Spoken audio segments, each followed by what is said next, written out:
Welcome chess enthusiasts. Today we have another upload of an amateur game. This is an amateur Blitzgame. I believe that the time controls were 5 minutes each. It demonstrates the concept of development and initiative. So let's start. White starts with e4, e5. White clearly is the better player, but it gives a nice illustrative game. Here black makes the move h6.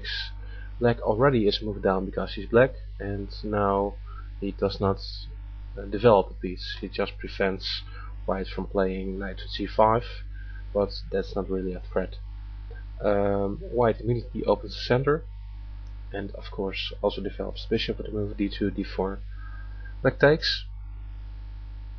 White recaptures. If black now captures, then white queen comes in the center for free, which is a great place. Queen to h4, not a really strong move. White chooses to castle.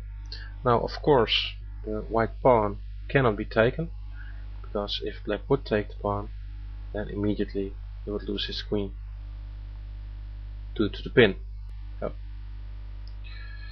So after white castles, black plays knight to f6. White plays his knight to f5.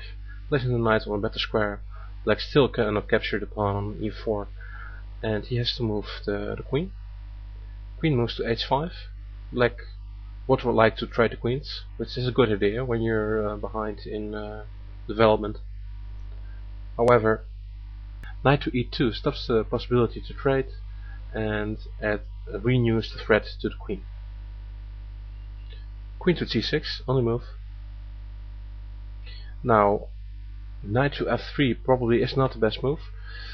Both knight to c3 and bishop to e3 would be more in the idea of development and keeping an initiative. However, bishop to f3 is understandable because it takes control of the long diagonal, and when the white pawn would ever move to e5, there might be a discovered attack. Bishop to e7. This is a key moment because white intends to castle the next move and thereby lessen the influence of white's development lead and lead in initiative. So white captures. I think that retaking with the king is a better move now, but it's understandable that black still has the idea of castling kingside, so black recaptures with the knight. But now e5 keeps the initiative. e5 hits the knight on f6. I think the knight should retreat to h7 or possibly even go to e4. Placing your knight to e4 always leads to some questions. How safe is it? And I can understand in the Blitzgame black chooses not to do so. However, back to g8 is really undeveloping the knight for not an apparent reason, and this gives white, I think, a one position already. White can place his pieces at leisure. He places his knight on c3, and it already has a threat of knight to d5 or b5, where it threatens fork on c7, winning material. Now if black would choose to prevent this with c6, then knight e4 is really strong. Now white has the total control of the square d6. It also threatens to check the next move.